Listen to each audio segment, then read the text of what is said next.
জমিজমা ঘরবাড়ি না থাকা যেমন সমস্যা, তেমনি যদি কারো জমিজমা ঘরবাড়ি থাকে এবং সেটি নিয়ে ঝামেলা থাকে, সেটি আরও বড় সমস্যা হয়ে দাঁড়ায় অনেক ক্ষেত্রে।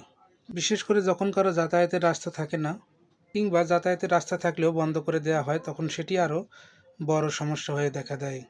যদি কেউ এমন সমস্যার মুখোমুখি হন, ঘরবাড়ি থেকে বের হওয়ার রাস্তা না থাকে কিংবা যাতায়াতের রাস্তা না থাকে, কিংবা থাকলেও বন্ধ করে দেওয়া হয়, তাহলে তার সমাধান কি, আমরা সেই বিষয়টি এখন জানব।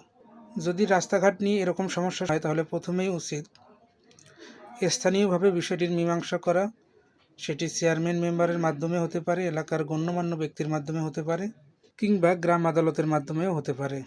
এবং যদি এর মাধ্যমেও কাজ না হয়, তাহলে লিগ্যাল নোটিশ পাঠানোর মাধ্যমে, যে কাজটি সাধারণত একজন আইনজীবীর মাধ্যমে করা হয়ে থাকে, সেটি করেও আপনি প্রতিকার পেতে পারেন। এবং এসব করেও সমাধান না হলে আইন এবং আদালতের আশ্রয় নেওয়া যায়।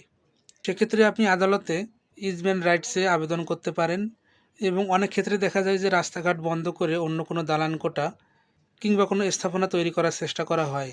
সেই ক্ষেত্রে আপনি ইনজাংশন চেয়েও আবেদন করতে পারেন। তবে এইসব ক্ষেত্রে অবশ্যই আপনার সাক্ষ্য প্রমাণ থাকতে হবে।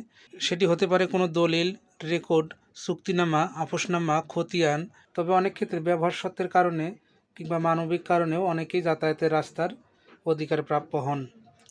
সেই ক্ষেত্রে বিজ্ঞ আদালত অবশ্যই বিষয়টি বিবেচনা করেন। অন্য কোনো উপায় না থাকলে নিজে নিজে মারামারি কিংবা ঝামেলা তৈরি না করে আদালতের দ্বারস্থ হওয়া উচিত। ধন্যবাদ, ভালো থাকবেন।